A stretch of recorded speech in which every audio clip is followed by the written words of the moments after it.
बिस्मिल्लाहिर्रहमानिर्रहीम अस्सलाम वालेकुम। Class 9 practical centre comprehensive examination 2025 का सलूशन आज हम स्टार्ट कर रहे हैं। क्लास 9th एमसीक्यूज़ जो है वो आपको मैं आज करवाने जा रही हूँ। क्लास 9th के बच्चे जो कि फ़र्स्ट टाइम बोर्ड एग्ज़ाम दे रहे होते हैं तो उनके लिए बड़ी कन्फ्यूजन होती है किस तरह से सलूशन करेंगे, पेपर किस तरह से आएगा। तो देखिए पेपर पैटर्न की अगर हम बात करें तो इसी में आपको डिस्कस कर लेते हैं। इसी वीडियो में हम पेपर पैटर्न को भी और फिर मल्टीपल चॉइस क्वेश्चन को भी मैं आपको इसी वीडियो में सॉल्व करवा दूंगी, ठीक है। अब आपका जो मैथ्स का पेपर होता है ना, ठीक है, सबसे पहले उसमें 3 सेक्शंस होते हैं, ये आपने याद रखना है, ठीक है। एक सेक्शन ए, सेक्शन बी और सेक्शन सी। सेक्शन ए हर पेपर का आपका जो है ना, चाहे मैथ का पेपर हो, फिजिक्स का, केमिस्ट्री का, ठीक है, या फिर उर्दू का, इस्लामियात का, कोई भी पेपर हो, उसमें सेक्शन ए आपका जो है वो मल्टीपल चॉइस क्वेश्चन होता है, ठीक है। अब multiple choice question physics, chemistry और मैथ्स के ये जो सेक्शन ए होते हैं, ये आपने जो है ना डायरेक्टली जस्ट पढ़ के आंसर टिक नहीं कर सकते इसमें आप, क्योंकि ऑप्शंस इसमें जो दिए जाते हैं वो आपको कंफ्यूज ही करेंगे कि आपने क्या टिक करना है। तो आप इसको मैथ्स के एज अ क्वेश्चन ट्रीट करके इसको एज अ क्वेश्चन सॉल्व करेंगे, देन फिर आपका जो आंसर आएगा करेक्ट ऑप्शन उसमें वो करेक्ट ऑप्शन मौजूद होगा तो आप टिक कर देंगे। इस तरह से एमसीक्यूज मैथ्स के सॉल्व किए जाते हैं।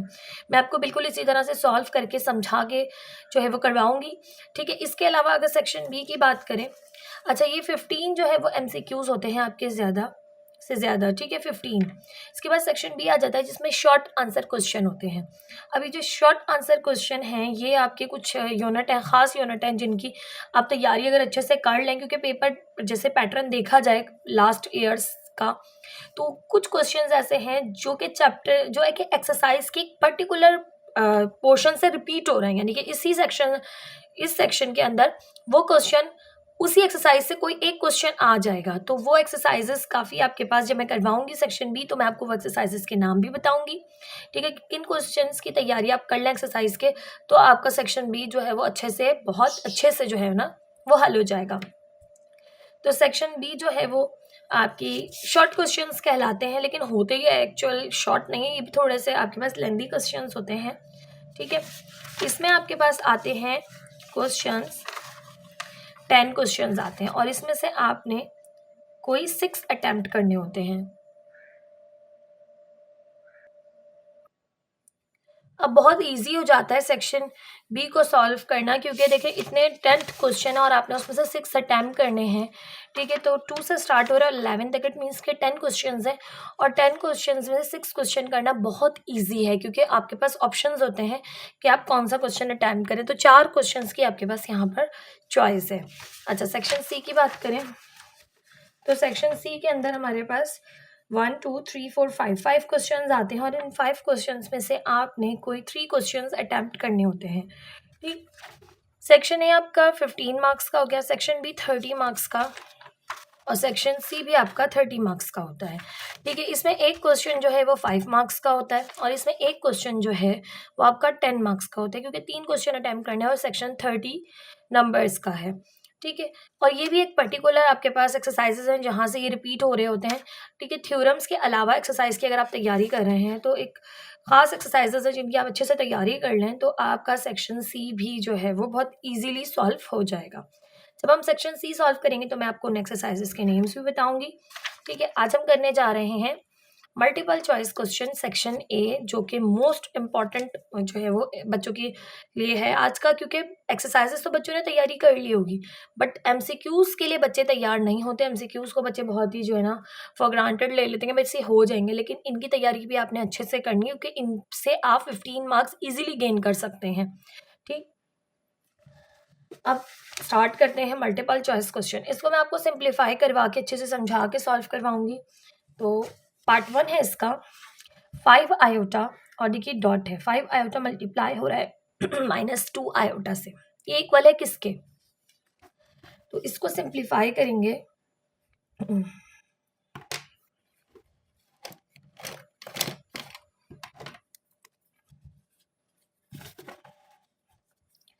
5 आयोटा मल्टीप्लाई हो रहा है -2 आयोटा से। देखिए दोनों मल्टीप्लाई हो रहे हैं, प्लस माइनस माइनस, 5 2 ज़ा 10 आयोटा आयोटा आयोटा स्क्वायर। अब आप जानते हैं आयोटा स्क्वायर की वैल्यू -1 होती है, ठीक है, तो -10 आपने ऐसे ही रखा, आयोटा स्क्वायर की जगह आप -1 रखेंगे, -1 होती है आयोटा स्क्वायर की वैल्यू। -10 आपने ऐसे ही रखा, आयोटा स्क्वायर की जगह -1 पुट किया, माइनस माइनस प्लस, 10 1 ज़ा 10, तो +10 आपका आंसर आ रहा है। ठीक है, अब +10 यहाँ मौजूद है ऑप्शन में, आपने ऑप्शंस नहीं देखने, आपसे सिंप्लीफाई करना है। आपका ऑप्शन जब आंसर आ जाएगा तो आपने उस ऑप्शन को करेक्ट को टिक कर देना है। ठीक है, तो यहाँ पर पार्ट 1 का जो आंसर आया है वो है 10।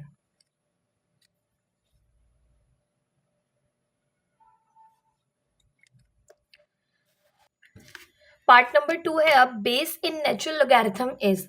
नेचुरल लोगैरिथम में बेस क्या होती है, तो देखिए भाई, इसको भी आपने याद रखना है कि एक होता है नेचुरल लॉग और ठीक है एक होता है कॉमन लॉग। ठीक है, लॉग दो तरह के होते हैं, नेचुरल और कॉमन। ठीक है, नेचुरल लॉग जो होता है, आपसे नेचुरल लॉग की बात की उसकी बेस की, तो नेचुरल लॉग की बेस होती है ई और कॉमन लॉग की बेस होती है 10। तो आपने याद रखना है जब आपसे बेस ऑफ कॉमन लोगैरिथम पूछ लें, ठीक है, तो उसकी बेस होती है 10 और जो नेचुरल लॉग होता है उसकी बेस होती है ई। ठीक है, तो यहाँ पर E is the correct option, E मौजूद है, ये रहा। नाउ पार्ट 3 है 5 plus √15, 5 minus √15 is equals to what. अब देखें आपके पास है 5 प्लस √15 और है 5 माइनस √15। ए प्लस बी, ए माइनस बी का फॉर्मूला अप्लाई हो रहा है, ए स्क्वायर माइनस बी स्क्वायर। ठीक है, दोनों पे स्क्वायर आ गया, 5 5 ज़ा 25, स्क्वायर से रूट कैंसिल, 15 बाहर, 25 माइनस 15 किया तो आया आपके पास 10। तो इसका आंसर आ जाएगा सिंपली आपके पास 10, जो कि ऑप्शन नंबर 1 में यहाँ पर मौजूद है। नाउ पार्ट नंबर 4 है LCM of x minus Y के exponent 4 and x minus Y का whole cube is equals to what. अब देखिए आपने एलसीएम लेना है, गौर कीजिएगा एलसीएम और एचसीएफ में फ़र्क होता है। ठीक है, फर्स्ट आपको जो दी हुई है एक्सप्रेशन उसमें है y minus x minus y की एक्सपोनेंट 4। ठीक है, अगर आप इसे ब्रेक करें, अगर सेकंड वाली को देखते हुए, तो सेकंड वाली है एक्स माइनस वाई का होल क्यूब, तो इसको अगर आप ब्रेक करें तो ये एक्स माइनस वाई का होल क्यूब और एक्स माइनस वाई, आपके पास बेसिस सेम है, एक्सपोनेंट ऐड हो जाएंगी, ये 1 है, 3 + 1 4 वापस ही आ जाएगा, और इसको ऐसे ही रख लिया एक्स माइनस वाई का होल क्यूब। अब जब आप एलसीएम लेते हैं ना, तो एलसीएम का फॉर्मूला होता है common factors multiply by uncommon factors. तो कॉमन फैक्टर्स तो ये रहे, दोनों में कॉमन, और ये आ गया अनकॉमन। ठीक है, कॉमन अनकॉमन आ गए, अब इन दोनों को वापस ऐड कर लें तो एक्स माइनस वाई की whole exponent 4 is the LCM of two expressions, these two expressions. ठीक है, और अगर एचसीएफ कहते तो एचसीएफ होता है हाईएस्ट कॉमन फैक्टर, तो दोनों में जो कॉमन फैक्टर होता है बस वो आंसर होता। ठीक है, तो एलसीएम और एचसीएफ का फर्क याद रखिएगा, ये कुछ भी आपसे एमसीक्यूज में इस तरह का पूछते हैं लाजमी। ठीक है, तो एक्स माइनस वाई की होल एक्सपोनेंट 4 आपके पास एलसीएम है। ठीक है, क्योंकि एलसीएम क्या होता है, कॉमन फैक्टर दोनों में से और फिर अनकॉमन फैक्टर दोनों मल्टीप्लाई होते हैं, तो आपका एलसीएम फाइंड आउट होता है। एक्स माइनस वाई की होल एक्सपोनेंट 4, ये आपके पास है एलसीएम। नाउ थर्ड के बाद, फोर्थ के बाद अब है fifth, X is greater than और equals to, sorry less than और इक्वल्स टू 4, लेस देन और equals to 4, yes, X is less than और इक्वल्स टू 4 मीन्स, इसका क्या मतलब है, इसका मतलब है भाई एक्स छोटा है 4 से और एक्स 4 के बराबर भी है, क्योंकि यहाँ पर अगर ये साइन लगी है तो इट मीन्स ये लेस देन तो 4 है एक्स, मगर एक्स 4 के इक्वल भी है, तो आपके पास ये ऑप्शन करेक्ट होगा जिसमें एक्स इज लेस देन 4 और इक्वल्स टू 4 भी होगा। ठीक,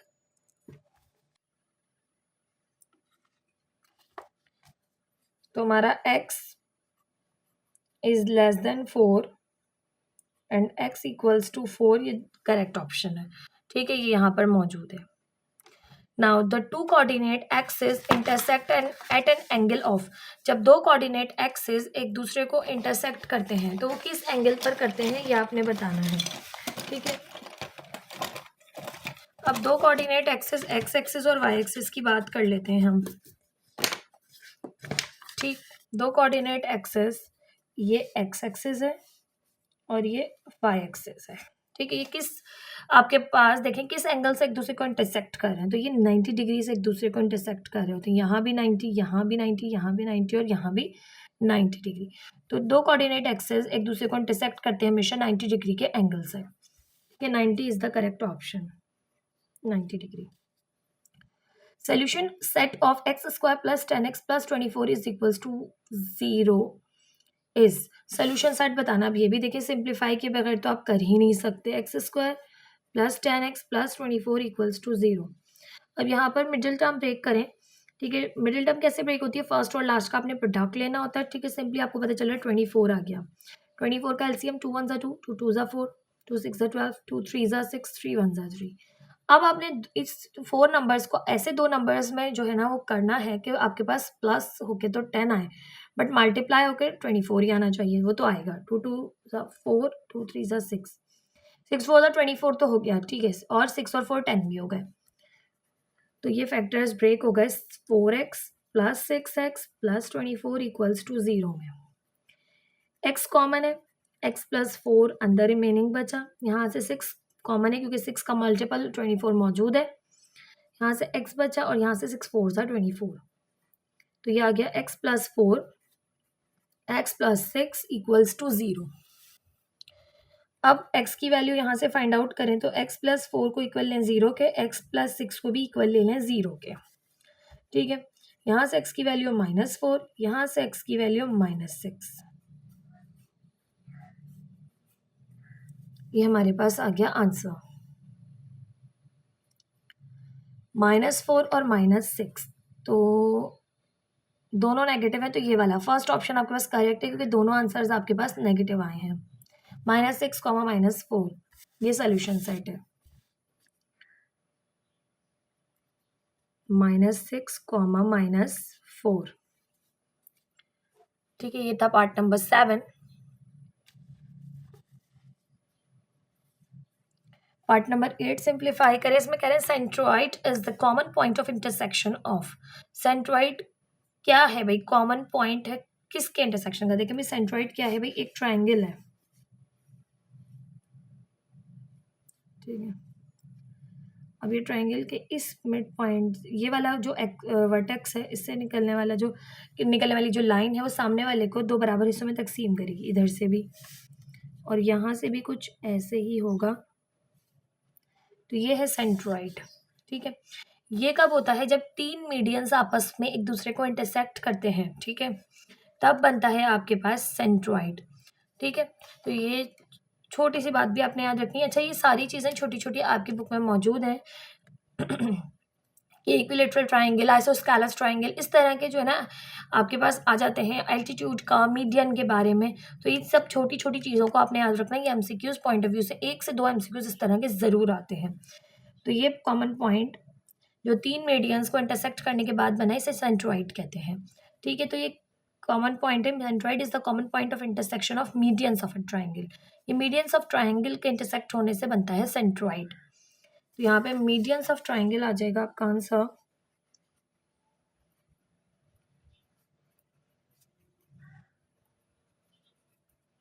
median of triangle. Part number 9 है a triangle having all the 3 sides congruent is called dash triangle. ऐसा ट्राइंगल जिसके तीनों साइड्स बराबर हो। ठीक है, ऐसा ट्राइंगल जिसके तीनों साइड्स जो है ना वो क्या हो, बराबर हो, तीनों साइड्स इक्वल है। ठीक है, a triangle having all 3 sides congruent, तीनों साइड्स कॉन्ग्रुएंट हो, तो ऐसा ट्राइंगल क्या कहलाता है, तो ऐसा ट्राइंगल इक्विलेटरल ट्राइंगल कहलाता है। ठीक है, इक्विलेटरल।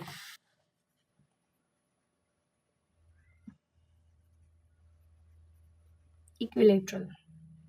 अच्छा, अगर मैं बताऊँ आपको स्केलिन के बारे में भी और राइट एंगल, क्योंकि एमसीक्यूज तो किसी भी तरह का आ सकता है, तो जस्ट मैं आपको तैयारी बता रही हूँ कि किस तरह से आपने करनी है।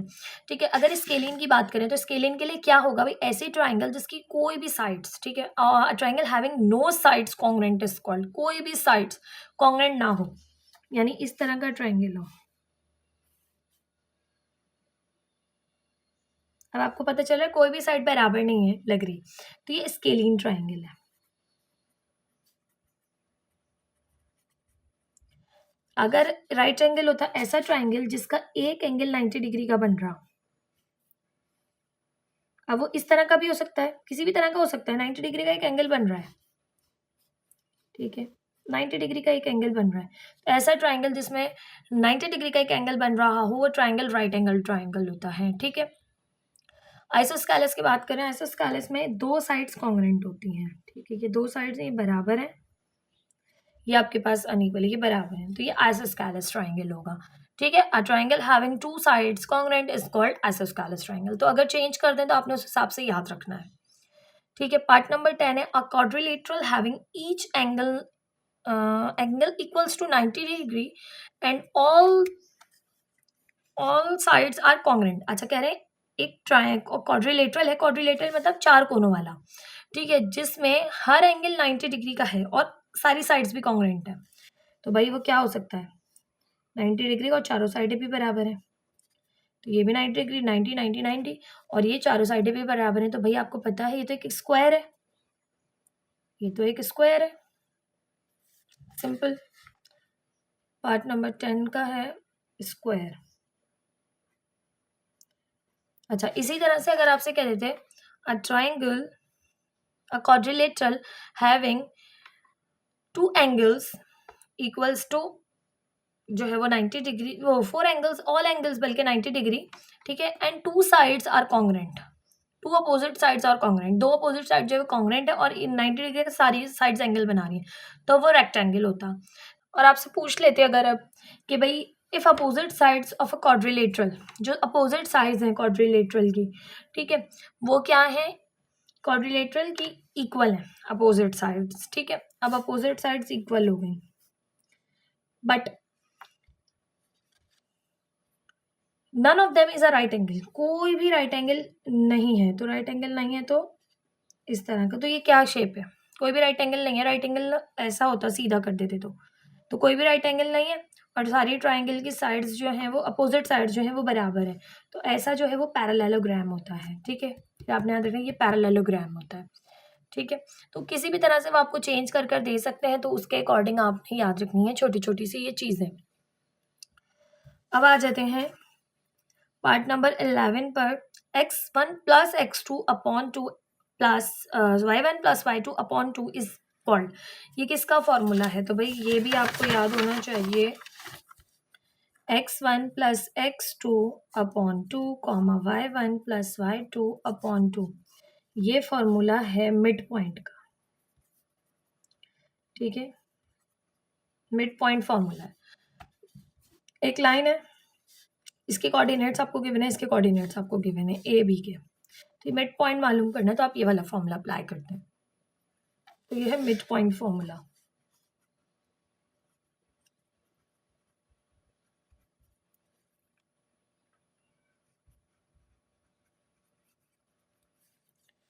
पार्ट नंबर 12 है, ए है 3,0, ठीक है, और बी है 0,3। आपसे पूछ रहे हैं are any two points in the plane then A B का डिस्टेंस, आपसे ए बी का डिस्टेंस पूछ रहे हैं भाई। अब आपको डिस्टेंस फॉर्मूला याद होना चाहिए, x2 minus x1 whole square plus y2 minus y1 whole square, ये mid point sorry distance formula है, ठीक है। ये डिस्टेंस फॉर्मूला इसके अकॉर्डिंग आपने फाइंड आउट करना है। इसको आपने x1 y1 कहा, इसको आपने x2 y2 कहा। अब x2 माइनस x1, तो x2 है 0 माइनस x1 है 3, y2 है 3, y1 है 0। अब इसको सिंप्लीफाई कर ले, -3 का स्क्वायर 0 खत्म हो गया, माइनस माइनस प्लस 3 3 9, 3 माइनस 0 3, 3 का स्क्वायर 3 3 9, 9 और 9 18 हो गए, अंडर रूट ठीक है, अंडर रूट 18। अब अंडर रूट 18 कैसे ओपन होगा, तो डायरेक्टली अंडर रूट 18 ओपन नहीं हो रहा होता, तो उसके लिए हमें एलसीएम लेना पड़ता है, 2 6 2 8 2 9 18, 3 3 9, 3 1 3, ठीक है। तो अब देखिए भाई 3 कॉमन फैक्टर है, तो 3 बाहर आ गया अंडर रूट से और 2 अंदर आ गया, 3 under root 2 is the correct option, yes 3 under root 2 units, ये आपके पास करेक्ट ऑप्शन है।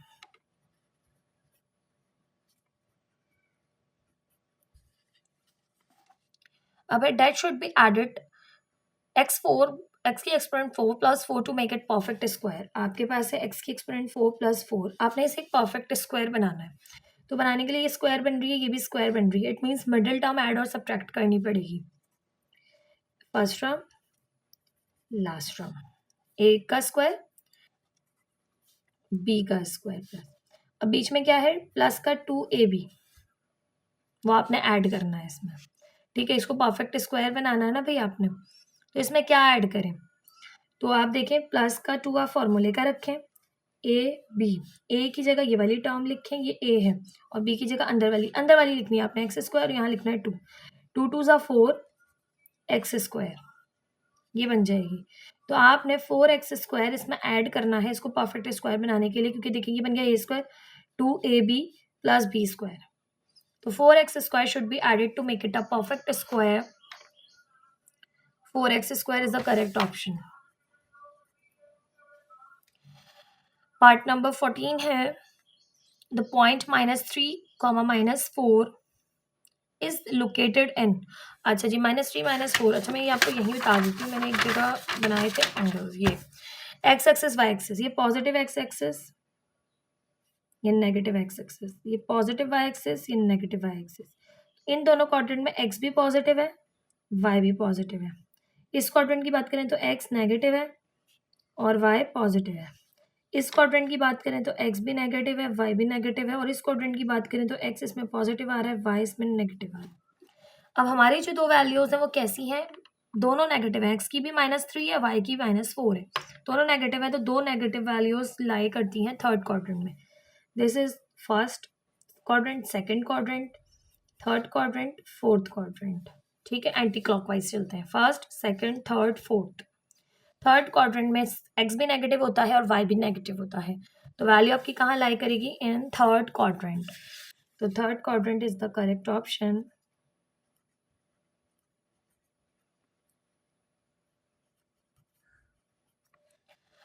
डिग्री ऑफ क्वाड्रेटिक इक्वेशन है। अब क्वाड्रेटिक इक्वेशन की डिग्री पूछिए, तो भाई देखिए क्वाड्रेटिक इक्वेशन की जनरल फॉर्म क्या होती है,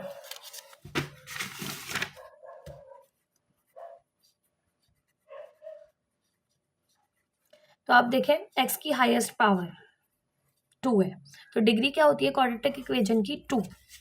तो degree of quadratic equation is 2। ये थे MCQs practical centre comprehensive examination 2025 का सेक्शन ए मैंने आपको आज सॉल्व करवाया। सेक्शन बी और सी भी इंशाल्लाह मैं आपको जल्द से जल्द सॉल्व करवाऊंगी, और मैं आपको बताऊंगी इंपॉर्टेंट एक्सरसाइजेस कि आपने कहाँ कहाँ से किन किन क्वेश्चंस की तैयारी करनी है, ताकि आपका मैथ्स का पेपर 75 आउट ऑफ 75 हो। ठीक है, क्योंकि मैथ्स एक ऐसा सब्जेक्ट है जिसमें आप कंप्लीट मार्क्स गेन कर सकते हैं बहुत आसानी से। तो मैथ्स को इतना अच्छा प्रैक्टिस कीजिए, इतनी अच्छी प्रैक्टिस कीजिए मैथ्स की, कि मैथ्स की वजह से आपकी परसेंटेज इंक्रीज हो, ना कि डिक्रीज। तो थोड़ी सी मेहनत करने के बाद आपकी 75 आउट ऑफ 75 आ सकते हैं, थोड़ी सी मेहनत के बाद। तो कोशिश कीजिएगा कॉम्प्रिहेंसिव एग्जामिनेशन जो मैंने आपको क्वेश्चन समझाए, इसके अलावा मेरे चैनल पे मौजूद हैं लास्ट ईयर के पेपर्स भी काफ़ी सारे जो है ना मैंने आपको सिंप्लीफाई कराए, तो आप उनको जो है वॉच कीजिए, देखिए किस तरह से एमसीक्यू सॉल्व करने, किस तरह से क्वेश्चन सॉल्व करने, थोड़ी सी प्रैक्टिस कीजिए, लग के पढ़िए, दिल लगा कर पढ़िए, आपका एग्जाम इंशाल्लाह बहुत अच्छा होगा। Thank you so much video पसंद करने के लिए। मिलते हैं नेक्स्ट वीडियो में। अल्लाह हाफिज़।